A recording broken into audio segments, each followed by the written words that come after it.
ओम मंगलम भगवान विष्णु मंगलम गरुणध्वज मंगलम पुंडरीकाक्ष मंगलायतनो हरि सर्वमंगल मांगल्ये शिवे सर्वार्थ साधिके शरण्ये त्र्यंबके गौरी नारायणी नमोस्तुते। नमस्कार, स्वागत है आपका आचार्य वाणी में। मैं आचार्य डॉक्टर विक्रमादित्य आपके साथ हूँ और आज का विषय हमारा है कि मेष राशि वालों के लिए मई का पहला हफ्ता जो है, पहला जो भाग है वो क्या कुछ करने जा रहा है। देखिए, मई का पहला भाग जो है विशेष तौर पे कई परिवर्तनों को लेकर आ रहा है मेष राशि वालों। अभी अभी मंगल आपकी राशि के स्वामी जो हैं वो शनि की राशि में उनके साथ चल रहे थे, अशांति का योग बना रखा था, वो बाहर आ गए हैं वहाँ से। और ऐसे में मंगल महाराज आपकी 12वें राशि में जाकर स्थित हो गए हैं, लेकिन वहाँ राहु विद्यमान है, राहु मंगल की युति चल रही है। साथ साथ वहाँ चतुर्ग्रहों की युति इस पूरे मई के पहले हफ्ते में कई प्रकार के 3 ग्रहों की युति बनी रहेगी, बीच में 4 ग्रहों की युति बन जाएगी। ये मन को कहीं ना कहीं अशांत कर सकती है। सबसे बड़ी बात है, यदि मेष राशि वालों की राशि में से बृहस्पति परिवर्तित होकर द्वितीय भाव में चले जाएंगे, धन भाव में चले जाएंगे। बृहस्पति महाराज ने पिछले करीब 1 साल से शनि के विशेष तौर पर जिस दृष्टि के कारण से जो शुभ लाभ देना था वो दिया नहीं, लेकिन अब वो बहुत महत्वपूर्ण परिवर्तन का योग बना रहे हैं और ये परिवर्तन आपके भाग्योदय करने वाला रहेगा। ये परिवर्तन आपके यश को बढ़ाने वाला रहेगा। हमारे अलग से वीडियो हमारे चैनल पर जाके देख सकते हैं, बृहस्पति क्या कुछ करने वाले हैं आपके साथ। वो बहुत जल्दी आपके लिए पूरी तरह से बृहस्पति का भाग्योदय करने का योग कैसे बनेगा वो आप सुंदर तरीके से समझकर उसका लाभ ले सकते हैं। ग्रहों का योग दिखाता है विशेष तौर पर जो विशेष योग बन रहा है वो आपके लिए महत्वपूर्ण स्थान उत्पन्न करने के योग देगा, नई उम्मीद जगाता दिखाई दे रहा है बृहस्पति का ये योग। ऐसे में सिलसिलेवार तरीके से समझें ग्रहों का योग क्या है। 1 मई के दिन यदि देखें तो बृहस्पति बुधवार का अवसर है, वैशाख का महीना चल रहा है, कृष्ण पक्ष की सप्तमी तिथि है और ये सप्तमी तिथि विशेष तौर पर ग्रहों का योगायोग आपकी राशि के अनुसार से जो बना रही है, कीर्ति का योग बना रही है, लाभ का योग बना रही है, आपके कार्यों का विशेष तौर पर फल देने का योग बना रही है। तो इसलिए चिंता ना करें, आगे बढ़ने का प्रयास करें। इस दिन बृहस्पति भी सुंदर तरीके से परिवर्तन का योग बनेगा और बृहस्पति महाराज परिवर्तित होकर आपकी राशि के अनुसार से द्वितीय भाव में चले जाएंगे दोपहर को 12:35 पर और वो बृहस्पति के साथ चंद्रमा के साथ सुंदर योग बनाएंगे, लाभ के योग प्रशस्त करेंगे। तो यानी आरंभ से ही आपके लिए नई उम्मीद जगने का योग बन गए हैं सुंदर तरीके से, चाहे वो लाभ के हों, चाहे वो इम्प्रूवमेंट के हों, चाहे वो प्रोग्रेस के हों, चाहे वो नई सूचनाएं, सफलता की सूचना देने वाले होंगे। उम्मीद जागती दिखाई दे रही नई प्रकार से, लेकिन ये पहले ही समझ लीजिए बहुत लंबी उम्मीद नहीं है, थोड़े दिन के लिए है। तो ये कार्य बहुत तेज़ी से करने का समय है। आपकी राशि के अनुसार से थोड़ा सा अलर्ट होकर तेज़ी से काम करने का प्रयास कीजिएगा, क्योंकि 8 दिन में बृहस्पति फिर अस्त हो जाएंगे, परिवर्तन की तरफ चले जाएंगे। तो ये 8 दिन नई उम्मीद के हैं, तो सावधान होकर करने का आपको काम करना चाहिए, प्रयास करना चाहिए सुंदर तरीके से। सप्तमी तिथि बुधवार है, भगवान गणेश का स्तवन करके दिन का आरंभ करें। लेकिन एक बात का ध्यान रखिएगा, इस दिन अष्टमी क्षय है, सप्तमी उद्या तिथि है, अष्टमी क्षय होगी, तो नए कार्यों का आरंभ करने के लिए दिन थोड़ा कमज़ोर दिखाई देता है। 2 मई बृहस्पतिवार का अवसर, 9वीं तिथि वैशाख मास के कृष्ण पक्ष की और चंडिका नवमी के सुंदर योग है। और इस दिन 2 ग्रह परिवर्तन की तरफ जा रहे हैं। चंद्रमा भी परिवर्तित होकर कुंभ राशि में प्रवेश करेंगे और आपकी राशि के अनुसार से लाभ के योग बनाएंगे। शनि के साथ बैठकर स्वग्रही चंद्रमा के शनि के साथ मन को अंतःकरण के साथ सुंदर योग बनेगा, तो आप बैलेंस होकर काम करते दिखाई देंगे। बृहस्पति भी पूर्ण ताकत से आपको लाभ देने के योग दिखाई दे रहे हैं, तो गाड़ी सीधे रास्ते पर चलती दिखाई दे रही है। लेकिन प्लूटो को वहाँ वक्री होना, ध्यान रखिएगा, थोड़ा सा गाड़ी को बैक गियर में डाल सकता है, तो ध्यान रखना चाहिए आपको। ऐसे में विशेष तौर पर आप गौ सेवा करें, पीली चीज़ों का दान करें, ये आपके लिए अच्छा रहेगा। 3 अगस्त का दिन विशेष तौर पर शुक्रवार का अवसर है, दशमी तिथि विराजमान है। ग्रहों की स्थिति आपके लिए ओवरऑल तो अच्छी दिखाई देती है, इंप्रूवमेंट के योग उत्पन्न करते दिखाई देंगे। लेकिन एक बात का ध्यान रखना है कि बुध इत्यादि, राहु इत्यादि, मंगल इत्यादि का जो योग 12वें भाव में है, ध्यान रखिएगा। कुछ गलत कार्य भी ध्यान हो सकते हैं, चली चलाई गाड़ी पर ऐसा हो सकता है कि आप कोई ना कोई स्वयं लात माराएं। ध्यान रखते हुए कार्य करने की ज़रूरत है। दान करने का प्रयास करें, गरीबों की सेवा करने का प्रयास करें। कोई ज़रूरतमंद व्यक्ति अवश्य आपका आए, सामने आए, तो उसकी जो कुछ हेल्प अवश्य करने का प्रयास कीजिएगा। गरीब स्त्रियों की सेवा करना आपके लिए कल्याणकारी रहेगा। ध्यान रखिएगा, इस दिन भद्रा विद्यमान है, जो करीब दोपहर को 12:30 बजे आरंभ होगी और रात्रि तक 11:30 बजे तक रहेगी। तो ऐसे में नए कार्यों को इस समय में आरंभ करने से बचना चाहिए। 4 मई विशेष तौर पर शनिवार का अवसर, एकादशी का योग, ग्रह आपकी राशि के अनुसार से ओवरऑल अनुकूल दिखाई देते हैं। लाभ के मार्ग प्रशस्त दिखाई दे रहे हैं। धन के संबंध में कुछ नई सूचना, नए कार्य होने के योग भी बनते दिखाई दे रहे हैं और ऐसे में एकादशी का योग भी है। तो आपकी राशि समझें, देखिए शनि महाराज आपकी राशि में ना पूरी तरह से इस वक्त पृष्टि डाल रहे हैं। बृहस्पति महाराज वहाँ से चले गए हैं, तो ये काफ़ी रिलीफ मिलता दिखाई दे रहा है। लेकिन शनि की दृष्टि आपकी राशि पर पड़ रही है अभी भी, और ये पूरे वर्ष पड़ने वाली है। अगले साल मई तक शनि की दृष्टि वहीं रहने वाली है। शनि की दृष्टि से पड़ने से क्या होता है, कई बार व्यक्ति जिद्दी बन जाता है, कुछ नेगेटिव प्रभाव। शनि की दृष्टि कभी शुभ नहीं होती है। तो थोड़ा सा आपको अपने मन को में अननेसरी को जिद जो आ रही है उसको बचने का प्रयास करना चाहिए। भगवान विष्णु का आशीर्वाद लें। सुंदर तिथि है, एकादशी शनिवार के दिन पड़ रही है। और एक उपाय आप बहुत पुराने बचपन से सुनते आए होंगे कि पीपल के पेड़ पर शनिवार के दिन जल चढ़ाना चाहिए। हम आपको समझा रहे हैं एकादशी के दिन सुंदर योग बना है। जो पीपल का पेड़ है वो साक्षात विष्णु स्वरूप माना जाता है। कहा जाता है कि भगवान विष्णु महालक्ष्मी के साथ स्वयं विराजते हैं, और शनिवार के दिन तो महालक्ष्मी को सुंदर प्राप्त करने के लिए, आशीर्वाद प्राप्त करने के लिए भगवान विष्णु का जो स्तवन करते हैं, शनि को अनुकूल करने के लिए भी बड़ा अच्छा है। शनि की दृष्टि जो आपकी राशि में पड़ रही है, आपके व्यक्तित्व पे पड़ रही है, उसको ठीक करने का उपाय हम आपको बता रहे हैं। पीपल के पेड़ पर जल चढ़ाएं, प्रदक्षिणा करें, तिल के तेल का दीपक उपस्थित करें। रविवार को दिन ये उपाय नहीं करना चाहिए, क्योंकि रविवार के दिन अलक्ष्मी के रूप में भगवान विष्णु के साथ महालक्ष्मी वास करती हैं, तो वो भी विशेष तौर पे अशुभ रहता है। तो ऐसे रविवार के दिन पीपल का स्पर्श नहीं करना चाहिए। बहुत सारे लोग भ्रांतिवश, अज्ञानतावश ये कार्य करते हैं और फिर उसका प्रभाव उनके जीवन में मिलता है।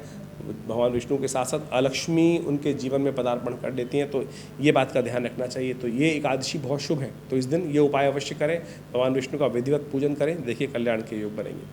5 मई रविवार का अवसर, द्वादशी तिथि विद्यमान है और शाम के समय त्रयोदशी का योग बन रहा है। तो ये विशेष तौर पर रवि प्रदोष योग बन गया है। ग्रह योग देखें आपकी राशि के अनुसार से तो थोड़े से खर्चे बढ़ाने वाला है, अननेसेसरी एंजाइटी बढ़ाने वाला है। और ऐसे में चतुर्ग्रही योग आपके 12वें भाव में विराजमान है। मंगल, चंद्रमा, बुध और साथ साथ राहु के योग जो बन रहे हैं, ये कहीं ना कहीं थोड़े से अननेसेसरी भारी पड़ सकते हैं समय के अनुसार से। तो ऐसे में सबको ठीक करने के लिए क्या करना चाहिए, देखिए इन दिनों सूर्य पर शनि महाराज की दृष्टि चल रही है। ये कहीं ना कहीं सूर्य उच्च के होकर पूर्ण लाभ देने के योग बना रहे हैं। आपके स्वभाव में विशेष तौर पर अननेसेसरी की शनि की जिद चढ़ सकती है, उसको ठीक करने का योग है, जो कीर्ति के लिए ठीक नहीं है। सूर्य जो कीर्ति के योग बना रहे हैं, लाभ के योग बना रहे हैं, शनि महाराज उसमें कमी लाने के योग बना रहे हैं। तो ऐसे में एक सुंदर देव योग से उपाय बना है, जो 15 दिन के अंदर पुनः उपस्थित हो गया है, जो आपके लिए बड़ा कल्याणकारी। रविवार के दिन प्रदोष का योग बन गया है। तो शाम के समय विशेष तौर पे आने वाले 10 दिनों में जो सूर्य का पूर्ण प्रभाव आपको प्राप्त हो जाए, इसके लिए एक उपाय कर लीजिएगा। शाम के समय भगवान शंकर का शुद्ध गंगा जल से अभिषेक करते हुए रुद्राभिषेक करें, उनका पूजन करें। ओम त्र्यंबकम यजामहे सुगंधिम पुष्टिवर्धनम उर्वारुकमिव बंधनान् मृत्यु और मुक्षीमामृता, इस मृत्युंजय मंत्र से भगवान का अभिषेक करने का प्रयास कीजिए। शाम के समय 40 मिनट के लिए योग है, या ओम नमः शिवाय का पाठ करते हुए, हो सके तो रुद्राष्टाध्यायी के द्वारा करें। देखिए ये अद्भुत योग है। कहा जाता है भगवान शंकर पार्वती जी के साथ ऐसे में प्रदोष में स्वयं भ्रमण करते हैं और भगवान का आशीर्वाद जिन्हें मिल जाता है उनके कल्याण के योग बन जाते हैं। तो ये समय खुला होने वाला नहीं है, सर्वार्थ सिद्ध योग विद्यमान है। ऐसे में शुभ योग है, प्रदोष का योग है, दोषों को हरने का योग है, तो अवश्य इसका लाभ लीजिएगा। सूर्य आपके लिए भाग्य जगाने आए हैं और इस तिथि को समझ लीजिए, यदि कर लिया तो ये आने वाले 10 दिनों में कुछ चमत्कार उपस्थित कर सकते हैं। 6 मई का दिवस सोमवार का अवसर, त्रयोदशी उदया तिथि के रूप में विराजमान रहेगी और ग्रहों का परिवर्तन का योग बनेगा। चंद्रमा शाम के समय प्रवेश करेंगे मेष राशि में, लग्न में। ये आपके लिए नई उम्मीद जगाएंगे। सुबह थोड़ी ढीली दिखाई देती है, लेकिन शाम के समय परिवर्तन का योग बनेगा। स्वास्थ्य का ध्यान रखें। महामृत्युंजय का मंत्र जप करते हुए हो सके तो चावल का दान करें, यह आपके लिए शुभ रहेगा। भद्रा है इस दिन, जो करीब दोपहर को 2:40 से रहेगी रात्रि तक, तो दोपहर के बाद नए प्रोजेक्ट्स में हाथ डालने से बचना चाहिए। 7 मई का अवसर, मंगलवार का योग, चतुर्दशी का योग, सर्वार्थ सिद्ध योग कई प्रकार से विद्यमान है और शुभ योग बनाता दिखाई दे रहा है, नई हिम्मत जगाता दिखाई दे रहा है, नए विचार उत्पन्न हो सकते हैं। लेकिन शनि को अभी भी संभालना पड़ेगा आपको। शनि की दृष्टि पूरी तरह से मंगल आपके चंद्रमा पर और सूर्य पर पड़ रही है, शुक्र वहाँ पहले से विराजमान है। जो इतने सुंदर योग बना रहे हैं, ये कहीं ना कहीं शनि की दृष्टिकरण से कहीं ना कहीं कष्ट हो सकते हैं। शनि को कौन सुधार सकते हैं, देखिए हनुमान जी। मेष राशि वालों को विशेष तौर पर ध्यान रखना चाहिए। शनि महाराज को अनुकूल करने का हम कई बार से उपाय बता रहे हैं। शनि को मनाएं, सदा सुख पाएं। इस वक्त आपकी राशि के अनुसार से ये बात बिल्कुल ठीक बैठती है। तो ऐसे में एक अभी तो शनि जयंती भी आने वाली है, तो तब भी उपाय कीजिएगा। ये लगातार शनि के उपाय आपको करने का प्रयास कीजिएगा। मंगलवार है, सुंदरकांड का पाठ करें। हमने भी विवेकानंद योग आश्रम में सुंदरकांड का बड़ा पाठ रखा है और साथ साथ सुंदर हनुमान चालीसा का पाठ रहेगा। हनुमान जी को चोला चढ़ेगा, तो आप भी इसमें सम्मिलित हो सकते हैं, अपने नाम से करा सकते हैं। योग्य ब्राह्मणों की सुंदर व्यवस्था है और आश्रम पे जो फ़ोन नंबर्स हैं इन पर संपर्क साधकर आप लाभ ले सकते हैं। 8 मई का योग, विशेष तौर पर बुधवार का अवसर, अमावस्या तिथि है। बुधवार के दिन अमावस्या का योग बन रहा है। चंद्रमा वृषभ राशि में उच्च के होकर विराजमान हो जाएंगे जब अमावस्या का सुंदर योग बनेगा। तो ऐसे में एक ग्रह परिवर्तन की तरफ और जा रहा है, वो है बृहस्पति। अस्त होने जा रहे हैं सुबह 5:10 पर। ये बृहस्पति महाराज ने जो नई उम्मीद आपकी राशि के अनुसार से धन लाभ की जगाई थी, विशेष तौर पर नए परिवर्तन की योग बनाई थी, वो शायद अब थोड़ी सी कमज़ोर पड़ जाएगी। ऐसे में आपको लगातार बृहस्पति को थोड़ा ध्यान देने की ज़रूरत पड़ेगी। बुधवार के दिन, अमावस्या के दिन योग पड़ रहा है। ऐसे में हमें दिखाई देता है कि आपको गणेश जी का स्तवन नित्य प्रति करना चाहिए। ऐसे में जब तक बृहस्पति अस्त रहे, ज्ञान के देवता बृहस्पति जो है विशेष तौर पर गणेश जी, उनका पूजन करके सुंदर लाभ ले सकते हैं। हर रोज़ एक पीला कनेर का पुष्प गणेश जी को अर्पित कर दें। गंगणाधिपतये नमः इस मंत्र का जप करते हुए, गणानान्त्वा गणपति गुं हवामहे, प्रियाणान्त्वा प्रियपति गुं हवामहे, निधिनान्त्वा निधिपति गुं हवामहे, बसो मम आहमजा, ये मंत्र का उच्चारण करते हुए ओम गंगणाधिपतये नमः इस मंत्र का उच्चारण करते हुए नित्य प्रति एक कनेर का पुष्प, पीला पुष्प अवश्य गणेश जी को अर्पित कीजिएगा। ये जून के पहले हफ्ते तक अस्त रहेंगे। ऐसे में बृहस्पति जो उम्मीद जगा रहे थे नई कार्य करने के लिए, एकदम वो उम्मीदें ऐसी हो सकती हैं कमज़ोर पड़ जाएं। तो ये उपाय जो हमने आपको बताया है, बृहस्पति ज्ञान के देवता है। जब ज्ञान का देवता अस्त हो जाए तो साक्षात गणेश जी की आराधना करनी चाहिए। ये सुंदर उपाय है, इसको कर आप लाभ ले सकते हैं। करिएगा, अवश्य लाभ प्राप्त होगा। 9 मई का अवसर, गुरुवार का योग, तो ऐसे में ग्रहों की स्थिति दिखाती है विशेष तौर पर प्रतिपदा का योग और साथ साथ द्वितीया तिथि क्षय हो रही है। वैशाख का महीना शुक्ल पक्ष आरंभ हो रहा है, बृहस्पति के वार के दिन से आरंभ हो रहा है और ऐसे में तिथि का क्षय होना ये कहीं ना कहीं अशांति का वातावरण बनाता दिखाई दे रहा है। और एक बात और देखिएगा, अभी विशेष तौर पर कई प्रकार के योग बनेंगे। बृहस्पति के अस्त होने से कई स्थितियां थोड़ी सी डगमगा सकती हैं, ऐसे में ध्यान रखने की ज़रूरत है। लेकिन बृहस्पति चंद्रमा के साथ सुंदर योग बना रहे हैं आपकी राशि के अनुसार से द्वितीय भाव में। ठीक है, बृहस्पति थोड़े अस्त हैं तो उनको ताकत देने के योग भी साथ साथ बन रहे हैं। बृहस्पतिवार के दिन हो सके तो ब्राह्मणों की सेवा करें, पीली चीज़ों का दान करें, केसर का सेवन करें, हल्दी का टीका लगाएं। ये सारे उपाय हैं, इनको करिए। गज केसरी योग तो निर्माण है ही, धन लाभ के योग बनते हैं, लेकिन थोड़े कमज़ोर हैं तो ये उपाय कर आप ग्रहों को स्थिति को ठीक कर सकते हैं। 10 मई का अवसर, अक्षय तृतीया का योग है। अक्षय तृतीया एक तरह से अनुसूल साया मानी जाती है। नए मुहूर्तों को करने का बड़ा सुंदर दिवस होता है, लेकिन इस बार अनुसूल साये पर, अक्षय तृतीया पर शुक्र और बृहस्पति अस्त होने का साया विद्यमान है। तो जो लोग बस भ्रांति में हैं और अक्षय तृतीया का लाभ लेने के लिए शादी, नए मुहूर्त करने के लिए लाहित हैं, उनको सावधान हो जाना चाहिए कि इस दिन विशेष तौर पर अनुसूल साया विशेष तौर पर ग्रहों के अस्त के कारण से उतना शुभ नहीं है। विवाह इत्यादि तो बिल्कुल नहीं करना चाहिए इस शुभ स्थिति पर, अन्यथा कहीं ना कहीं कष्ट होने के योग बन जाते हैं। सावधानी के साथ चीज़ों को समझते हुए कार्य करें। मेष राशि में बुध का प्रवेश हो रहा है, ये आपके लिए नई उम्मीद जगाता दिखाई दे रहा है, क्योंकि 12वें भाव में शीर्ण अवस्था में बुध आपके धन संबंधा इत्यादि पर नुकसान देने के योग बना रहे थे। अब वो परिवर्तन होकर मेष राशि में प्रवेश कर रहे हैं, तो ये आपके लिए कहीं ना कहीं नई चीज़ों को ऑर्गेनाइज करने में थोड़ा लाभ देते दिखाई देंगे। गज केसरी योग विद्यमान है, तो थोड़ा सा चीज़ों को ऑर्गेनाइज कर आप लाभ ले सकते हैं। गौ सेवा करें, ये आपके लिए सबसे उपयुक्त है। ब्राह्मणों की सेवा करें, ब्राह्मणों का आशीर्वाद लें, जो अक्षय तृतीया का लाभ मिलेगा, पुण्यों का अद्भुत योग बन सकता है। और पुण्य एक ऐसी चीज़ है, शुभ कर्म एक ऐसी चीज़ है कि कैसे भी अशुभ कर्म को, अशुभ ग्रहों की अवस्था को शुभ में परिवर्तन करने का योग बना देते हैं। तो ये सैद्धांतिक तौर पे आपको बात समझते हुए कार्य करने का प्रयास करना चाहिए। और देखिए, ये सब बातें विशेष तौर पर बहुत महत्व रखती हैं। हम इस चैनल के माध्यम से आपके साथ लगातार जुड़े रहते हैं और समय समय पर आपको इन सब चीज़ों के बारे में अवगत कराने का प्रयास करते हैं कि आज तिथि कौन सी है, वार कौन सा है, कौन सा मुहूर्त कर लेना चाहिए, कौन सा व्रत शास्त्र के अनुसार से विधान किस प्रकार। देखिए, भारतीय संस्कृति में समझें, ये जो सारे के सारे विधान बताए गए हैं, ये सुंदर तरीके से इसलिए बताए गए हैं कि आप अपने जीवन में शुभ को प्राप्त कर सकें। शायद किसी और संस्कृति में इतना सुंदर तरीके से, इतने सूक्ष्म दृष्टिकोण से समय का अध्ययन नहीं किया जाता जितना सनातन पद्धति में, भारतीय संस्कृति में ज्योतिष विज्ञान के माध्यम से बताया गया। एक बात समझें, हमारा मानना ये है कि आइंस्टाइन ने एक बार जब फिलॉसफी दी थी टाइम होल्स की, जिसके अंदर हम टाइम को ट्रैवल करके बहुत सुंदर तरीके से आगे बढ़ सकते हैं, तो मेरा मानना ये है कि विशेष तौर पर ज्योतिष में जो मुहूर्त है, योग है, वो इसी को दिखाते हैं कि कैसे हम छोटे से कर्म से अपने पुण्यों को अद्भुत प्रकार से बढ़ा सकते हैं। जैसे अभी हमने बताया कि अक्षय तृतीया का मुहूर्त है, कार्य को करने से अक्षय फल की प्राप्ति होती है। अक्षय फल यानी शुभ करेंगे तो उसका भी अक्षय, जो क्षय ना होने वाला हो, वो फल प्राप्ति के योग बन जाएंगे। ऐसे में शुभ कार्य करेंगे तो अच्छा फल प्राप्त होगा, और दुष्कर्म कट जाएंगे तो हमारी ट्रैवल, हमारे पुण्य बढ़ जाएंगे और कष्ट जो जीवन में आ रहे हैं वो घट जाएंगे। तो इन सब सिद्धांतों को हमें समझने का प्रयास करना चाहिए और सुंदर तरीके से अपने जीवन में लाभ लेने का प्रयास करना चाहिए। हमने विवेकानंद योगाश्रम, जो हमारे पिता आचार्य श्री केशव देव जी महाराज ने इस्टेब्लिश किया, और यहाँ भारत की विभिन्न पद्धतियों पे हम कार्य करते हैं, यज्ञ विज्ञान, मंत्र विज्ञान, आयुर्वेद, योग, प्राकृतिक चिकित्सा और बहुत सारे स्वर विज्ञान इत्यादि, मंत्र, कुंडलनी जागरण इत्यादि।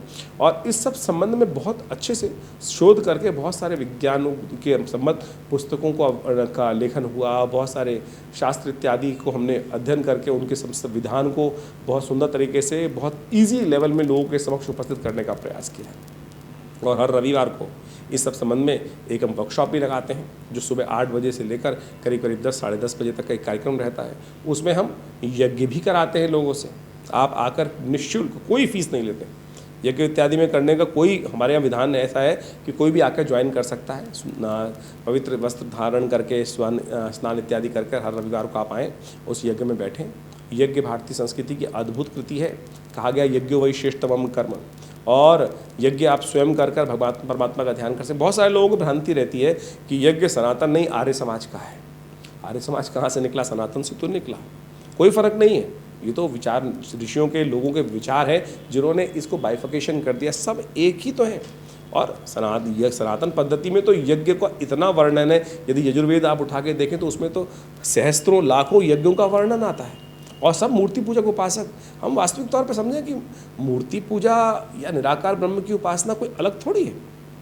और मूर्ति पूजा करने से आपके जीवन में एक सरलता आती है, विश्वास जागता है कि हम जिसकी तरफ आराधना करने जा रहे हैं और उससे कैसे जीवन में आगे बढ़ने के सुंदर योग बनेंगे। तो इन सब सिद्धांतों को आप समझते हुए कार्य करें कि वह मूर्ति पूजा वास्तविक तौर पे सनातन पद्धति में जो बनाई गई है वो मूर्ति की एक सूक्ष्म मूर्ति की नहीं, प्राण प्रतिष्ठित मूर्ति करने की, वहाँ पूजा करने की शास्त्र में वर्णन आज्ञा मिलती है। आप समझें, हम पहले मूर्ति को पूजा करने से पहले उसकी प्राण प्रतिष्ठा करते हैं और उसके बाद उनका पूजन करते हैं। भगवान का श्री विग्रह शक्ति का उसके संचार करने के उपरांत उनकी यथाविधि भगवान को ही मानकर, साक्षात परमात्मा को मानकर, परमात्मा के अंश रूप में, उनकी साक्षात स्वरूप में उनकी आराधना करने का शास्त्र में वर्णन किया गया है। और जैसे ही कभी बाई चांस भगवान न करे मूर्ति खंडित हो जाती है तो उस मूर्ति को हम प्रवाहित कर देते हैं, तब उसके बाद में पूजने योग नहीं रहती। तो हम ये सोचें कि हम कहीं ना कहीं भ्रांति में फंस जाते हैं कि मूर्ति पूजक किसी रूप में, वो वास्तविक तौर पर परमात्मा के अंश, परमात्मा को एक स्वरूप देकर एक ईश्वरवाद का प्रतीक, साक्षात हमारे संस्कृति में जो विधान बताया गया उसको ही प्रतीक माना जाता है। और ये आपके ग्रहों के दोषों को ठीक करने में जो ज्योतिष ने बहुत सुंदर तरीके से अध्यात्म के साथ इन सब मुहूर्तों को उपयोग करते हुए इन पूजा पद्धति, कर्मकांड के सिद्धांतों को विकसित किया है, ये बड़े अद्भुत हैं, वैज्ञानिक हैं। जैसा हमने कहा कि इस मुहूर्त जो होते हैं ना, एक छोटा सा कर्म कर कर जो हम जीवन में कष्ट भोगते हैं, किस लिए भोगते हैं? क्योंकि हमारे द्वारा किए गए पता नहीं पुनर्जन्म में, किस जन्म में कोई कष्ट, कोई अपराध किया गया, कोई दुष्कर्म किया गया, उसी का तो भोग हमारे जीवन में प्राप्त होता है। कोई शुभ करेंगे तो शुभ भोग प्राप्त होगा, अशुभ कर्म हुआ तो अशुभ भोग प्राप्त होता है। अब उस भोग को हम शुभ कर्म कर कर, अशुभ भोग को शुभ कर्म कर कर निस्तेज भी कर सकते हैं। और इसीलिए ये मुहूर्तों का वर्णन शास्त्र में होता है। यज्ञ इत्यादि कर्म जो है वो आपके जीवन में अद्भुत हैं, उन सब का लाभ हमें लेने का प्रयास करना चाहिए। हमने अद्भुत देखा, जीवन में कष्ट चल रहे हैं, किसी के मुकदमे चल रहे हैं, किसी के कष्ट चल रहे हैं, शत्रु परेशान कर रहे हैं, और ऐसे में जब अनेक प्रकार के यज्ञ जो शास्त्र में वर्णित है उनका सानिध्य लिया जाता है तो अद्भुत प्रकार से उसमें सफलता प्राप्त होती है। स्वास्थ्य में महामृत्युंजय मंत्र, मृत संजीवनी मंत्र, रोगान शेषान मंत्र, दुर्गा सप्तशती के जो मंत्र हैं वो अद्भुत कार्य करते हैं। हमने ऐसे कई केसेस देखे जिनके अंदर कई दवाइयाँ काम ही नहीं कर रही थी, और जब महामृत्युंजय इत्यादि का अनुष्ठान करके उनके लिए पूजा पद्धति अनुष्ठानित कार्य किए गए तो वो अद्भुत प्रकार से वो वही दवाइयाँ, औषधियाँ पुनः काम करना शुरू करती। तो आप समझें, आपके सिर्फ कर्मों का खेल है, और इन मंत्रों का सानिध्य लेकर, परमात्मा का सानिध्य लेकर हम अपने भाग्य को, सोए भाग्य को जगा सकते हैं, दुर्भाग्य को सौभाग्य में परिवर्तित कर सकते हैं। ये सिद्धांतिक बात है।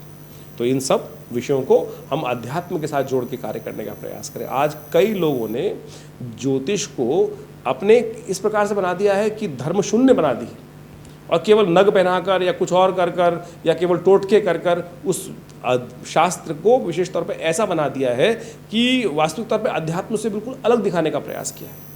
एक कई तो ऐड ऐसे हमने पढ़े, बचपन से हम देखते आए हैं, कई लोग ऐसे लिखते हैं, नो मंत्र नो यंत्र नो, विशेष तौर पे अरे क्या करना चाह रहे हो भाई? ज्योतिष को वास्तविक तौर पे एक चीज़ होती है रेमेडी, एक होती है डायग्नोज। अब डायग्नोज आपने कर लिया ज्योतिष की गणनाओं को समझकर कि ये समस्या है, निदान कैसे करोगे?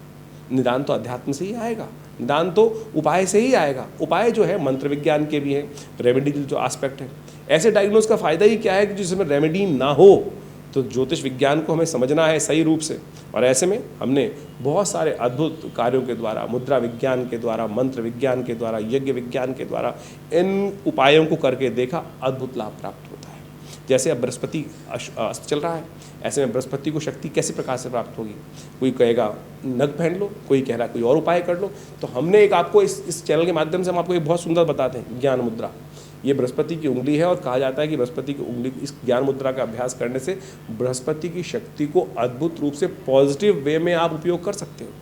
बृहस्पति जब ज्ञान, बृहस्पति देवता है ज्ञान का, ज्ञान अस्त हो रहा है तो ये ज्ञान मुद्रा है। भगवान कृष्ण ने गीता का उपदेश इसी मुद्रा में दिया, प्रपन्न पारिजाताय तोत्र वेत्रे पाणय ज्ञान मुद्राय कृष्णाय गीता मृत्युहेन। अब ज्ञान मुद्रा की कैसे जाए? तो गायत्री के अंदर कहा गया सुरभिर ज्ञान वैराग्यम योनिश्च, जहाँ का जो गायत्री के अंदर जो मुद्राओं का वर्णन किया गया है, 24 मुद्राएं गायत्री जब से पूर्व, 8 मुद्राएं गायत्री के जप के अनंतर, वहाँ मंत्र आता है सुरभिर ज्ञान वैराग्यम योनिश शंख पंकजम। ये जो 8 मुद्राएं जो हैं, लिंगम निर्वाणकम च अष्टौ जपान्ते प्रदर्शित, वहाँ ज्ञान मुद्रा का वर्णन बनता है। और ज्ञान मुद्रा कैसे होती है? तर्जनी अंगुष्ठेन स्पर्शेत, तर्जनी को अंगुष्ठ के साथ स्पर्श करने से ज्ञान मुद्रा बन जाती है। तो इन दिनों बृहस्पति चल रहे हैं अस्त, बृहस्पति को ठीक करना चाहते हैं तो जो उपाय बताएं वो तो करें ही करें, लेकिन इसको ज्ञान करने का, ज्ञान मुद्रा का, चलते फिरते उठते बैठते ज्ञान मुद्रा का अभ्यास करने का प्रयास कीजिए। देखिएगा बृहस्पति को शक्ति प्राप्त होगी, और जो विचार, जो बुद्धि सोई है, अस्त है, उसमें नई शक्ति प्राप्त करने का योग बन जाएगा। यानी बाहर कॉस्मिक में वो रेजेस जो है वो थोड़ी नेगेटिव हो रही हैं। यदि ये ज्ञान मुद्रा अभ्यास कर लें तो सुंदर तरीके से बृहस्पति को शक्ति प्राप्त होगी, और साथ साथ आपके जीवन में कष्टों को दूर करने के योग बनेंगे। तो ये वर्णन हमने आपको बताया, और सुंदर तरीके से इसको आप करने का प्रयास कीजिए, आपको देखिए लाभ प्राप्त होगा। इसके अलावा भी बहुत सारी समस्याएं आपके जीवन में यदि चल रही हों, कोई प्रश्न मन में आ रहा हो, तो आपके लिए विवेकानंद योगाश्रम बहुत सुंदर तरीके से अध्यात्म के क्षेत्र में कार्य कर रहा है। जमुना पार्क खुरेजी में एक बहुत बड़ा शोध संस्थान बनाया हमारे पिता आचार्य श्री केशव देव जी महाराज ने, और यहाँ नित्य प्रति 8 घंटे यज्ञ होता है, गौशाला है, पूरा योग, प्राकृतिक चिकित्सा, आयुर्वेद का एक 100 बेड का हॉस्पिटल बनाया गया है। तो आप सादर आमंत्रित हैं यहाँ पर, और आश्रम से जुड़कर बहुत सुंदर तरीके से आप आध्यात्मिक विकास और साथ साथ अपने जीवन में शुभ कार्य करने के लिए, माँ भगवती का सानिध्य प्राप्त करने के लिए, ये बताना मेरे को ज़रूरी समझता हूँ मैं कि यहाँ भगवती का एक सुंदर शिव विग्रह विराजमान है जो 1947 में मुल्तान से आया था, और कई वीडियोज़ के माध्यम हम बताते ही आपको, और उन्हीं के सानिध्य में, उन्हीं की कृपा से, उन्हीं के आशीर्वाद से आज आश्रम पर नित्य 8 घंटे यज्ञ होता है, आध्यात्मिक कार्य किए जाते हैं। आप रविवार वाले यज्ञ में सादर आमंत्रित हैं, और यदि आपकी कोई निजी समस्या है तो फ़ोन नंबर्स दिए गए हैं, उन पर संपर्क साध कर आप आश्रम के साथ जुड़ सकते हैं।